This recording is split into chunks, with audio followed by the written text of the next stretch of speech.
So ಈಗಾಗಲೇ ನಿಮ್ಗೆ ತಿಳಿದಿರ್ತಕ್ಕಂಥ ವಿಚಾರನೆ, ಗ್ರಾಮ ಪಂಚಾಯತಿಲಿ ನೂತನವಾಗಿ ಅಧ್ಯಕ್ಷರ ಒಂದು ಚುನಾವಣೆ ನಂತರ ಅಧ್ಯಕ್ಷರು ಒಂದಷ್ಟು ಅವರೂಪಾಗಿ ಕೆಲಸ ಮಾಡುವ ಒಂದು ಹಿನ್ನೆಲೆಯಲ್ಲಿ ಕೆಲವೊಂದು ಸೂಚನೆ ಸಲಹೆಗಳನ್ನು ಕೊಟ್ಟಿದ್ದಾರೆ. ಅದರಂತೆ ಗ್ರಾಮ ಪಂಚಾಯಿತಿಯ ಆಸ್ತಿಗಳು ಇದುವರೆಗೂ ಕೆಲವೆಲ್ಲಾನು ಒಂದು ನಮ್ಮ ಗ್ರಾಮ ಪಂಚಾಯಿತಿಯ ಈ ಸೊತ್ತು ದಾಖಲೆಗಳಲ್ಲಿ ಇರೋದಿಲ್ಲ. ಆದ್ರಿಂದ ಸೊ ಈ ಗ್ರಾಮ ಪಂಚಾಯಿತಿಯ ಕೇಂದ್ರ ಭಾಗದಲ್ಲಿ ಕೆಲವು ಆಸ್ತಿಗಳು ಉಳ್ಕೊಂಡ್ಬಿಟ್ಟಿದ್ದಾವೆ. ಹಾಗೆಯೇ ಅದನ್ನೆಲ್ಲ ಅಳತೆ ಮಾಡಿ ಇರ್ತಕ್ಕಂಥ ನಿರುಪಯುಕ್ತ ಕಟ್ಟಡಗಳನ್ನೆಲ್ಲ ತಳ್ಳಿ ಅಲ್ಲಿ ಒಂದು ವಾಣಿಜ್ಯ ಕಟ್ಟಡವನ್ನು ನಿರ್ಮಾಣ ಮಾಡಿ ಇಲ್ಲಿ ಬೀದಿ ಬದಿಯಲ್ಲಿ ಇಟ್ಕೊಂಡಿರ್ತಕ್ಕಂಥ ವ್ಯಾಪಾರಸ್ಥರಿಗೆಲ್ಲಾನು ಅಲ್ಲಿ ಒಂದು ಹರಾಜು ಮುಖಾಂತರ ಕೊಡ್ತಕ್ಕಂಥ ಒಂದು ನಿರ್ಣಯ ಮಾಡಿದ್ದಾರೆ. ಅದರಂತೆ ಸೊ ಅದಕ್ಕೋಸ್ಕರ ನಾವು ಈಗ ಒಂದು ನಿರುಪಯುಕ್ತವಾದಂತಹ ಬಿಲ್ಡಿಂಗ್ಸ್ ಅನ್ನ ತಳ್ಳುವುದಕ್ಕಾಗಿ ಮತ್ತು ಗ್ರಾಮ ಪಂಚಾಯಿತಿ ದಾಖಲೆಗಳಲ್ಲಿ ಇರ್ತಕ್ಕಂಥ ಎಲ್ಲ ಆಸ್ತಿಗಳನ್ನ ಈ ಸೊತ್ತು ಮಾಡ್ತಕ್ಕಂಥ ಸಲುವಾಗಿ ನಾವು ಇದನ್ನ ಒಂದು ಅಳತೆಯನ್ನು ಮಾಡ್ತಾ ಇದ್ದೀವಿ. ಸೊ ಹಾಗೆ ಈ ಎಲ್ಲ ಊರುಗಳಲ್ಲೂ ಸಹ ಇದೇ ರೀತಿಯಾಗಿ ನಾವು ನಿರ್ವಹಿಸ್ತಕ್ಕಂಥದ್ದು ಮುಂದಿನ ದಿನಗಳಲ್ಲಿ ಇರುತ್ತೆ. ಸರ್, ಗ್ರಾಮ ಪಂಚಾಯಿತಿ ವಾಣಿಜ್ಯ ಮಳಿಗೆ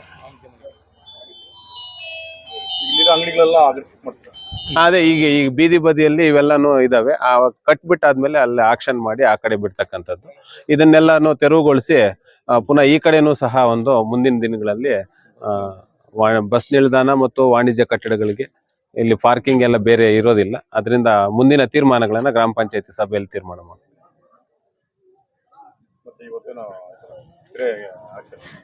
ಇವತ್ತು ಹಾಗೆಯೇ ಏನು ಅಂತ ಹೇಳಿದ್ರೆ, ಗ್ರಾಮ ಪಂಚಾಯಿತಿಯ ಆದಾಯವನ್ನ ವೃದ್ಧಿಸುವ ಸಲುವಾಗಿ ಈಗಾಗಲೇ ಮಳೆಗಾಲ ನಿಂತ ಸಂದರ್ಭದಲ್ಲಿ ಇರ್ತಕ್ಕಂಥ ಕೆರೆ ಮತ್ತು ಕುಂಟೆಗಳಲ್ಲಿ 1 ವರ್ಷದ ಅವಧಿಗೆ ಮೀನನ್ನ ಸಾಕಾಣಿಕೆ ಮಾಡುವಂತಹ ಒಂದು ಹಕ್ಕನ್ನ ಹರಾಜು ಮುಖಾಂತರ ಬಿಡ್ಲಾಯಿತು. ಅದರಿಂದ ಸುಮಾರು 14 ಗ್ರಾಮಗಳಲ್ಲಿ ಇರ್ತಕ್ಕಂಥ ಎಲ್ಲಾ ಕೆರೆಗಳಲ್ಲೂ ಸಹ 1 ವರ್ಷದ ಮೀನು ಸಾಕಾಣಿಕೆಯ ಹಕ್ಕನ್ನು ಹರಾಜು ಮಾಡಲಾಯಿತು. ಅದರಿಂದ 1,63,900 ರೂಪಾಯಿ ಇವತ್ತು ಹರಾಜು ಮುಖಾಂತರ ಗ್ರಾಮ ಪಂಚಾಯಿತಿಗೆ ಅನುದಾನ ಆದಾಯ ಬಂದಿದೆ.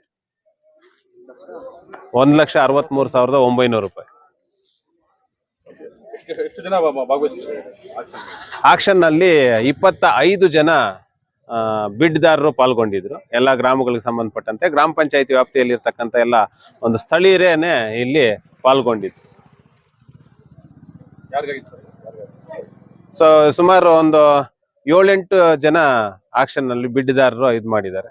ಸೊ ಜಮನಹಳ್ಳಿ ರವಿ ಆಗಿರ್ಬೋದು, ಬೆಲ್ಲಂಬಳ್ಳಿ ಮಂಜುನಾಥ್ ಅಂತ. ಸೊ ಹೀಗೇನೆ ಒಂದು 10 ಜನಕ್ಕಿಂತ ಹೆಚ್ಚಿಗೆ ಒಂದು ಈ ಮೀನು ಸಾಕಾಣಿಕೆ ಹಕ್ಕ ಹರಾಜಿನಲ್ಲಿ ಪಡ್ಕೊಂಡಿರ್ತಾರೆ. ಅದು ಕೆರೆಗಳು ಸುಮಾರು 50-60 ಸಾವಿರ ಲಕ್ಷಾಂತರ ರೂಪಾಯಿ ಹೋಗ್ತದೆ. ಆ ಊರವ್ರು ಏನ್ ಮಾಡಿದ್ದಾರೆ, ಊರು ಅಭಿವೃದ್ಧಿಗೋಸ್ಕರ 5,000 ಡಿಪಾಸಿಟ್ ಕಟ್ಟಿಬಿಟ್ಬಿಟ್ಟು ಮತ್ತೆ ಊರಲ್ಲಿ ಆಕ್ಷನ್ ಮಾಡ್ಕೊಂಡು ಆ ಬಂತಕ್ಕಂಥ ಲಾಭನ ಊರು ಡೆವಲಪ್ ಮಾಡಕ್ಕೆ ಅಭಿವೃದ್ಧಿ ಮಾಡಕ್ಕೆ ತೀರ್ಮಾನ ಮಾಡಿ ನಮ್ಗೆ 5,000 ಮಾತ್ರ ಕೆಲವರು ಡಿಪಾಸಿಟ್ ಕಟ್ಟಿ ರೆಸಿಪ್ಟ್ ಹಾಕೊಂಡಿದ್ದಾರೆ. ಎಲ್ಲ ಸಕ್ರಿಯಾಗಿ ಎಲ್ಲ ಹೇಳಿದ್ದಾರೆ.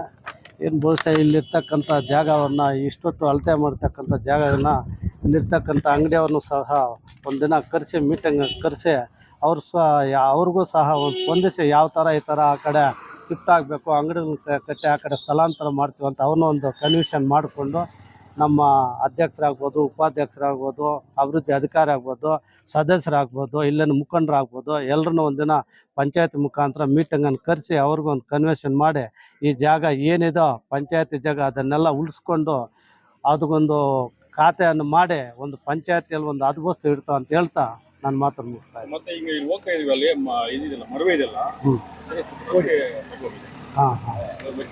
ಅದ್ರ ಬಗ್ಗೆ ಏನಿಲ್ಲ. ಈಗಾಗಲೇ ಮೋರೆ ಹಾಕಬೇಕು ಅಂತ ಹೇಳಿದ್ದೀವಿ.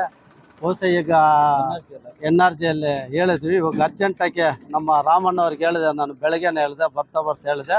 ಅದೇನಿದ್ರೆ ಇಮಿಡಿಯೇಟ್ಲಿ ಆಗಿ ಒಂದು ಕಾಂಕ್ರೀಟ್ ಮುಖಾಂತರ ಅಲ್ಲಿ ಹಾಕಿಬಿಡು, ಅದೇನಿದ್ರೆ ಮಾಡೋಣ ಅಂತ ಹೇಳಿದ್ದೀನಿ. 2-3 ದಿವಸದಲ್ಲಿ ಅಲ್ಲೆಲ್ಲ ಬಿದ್ದಿರ್ತಕ್ಕಂಥ ಗುಂಡಿನ ಮುಚ್ಚಿ ಕಾಂಕ್ರೀಟ್ ಹಾಕ್ಬಿಡ್ತಾರೆ.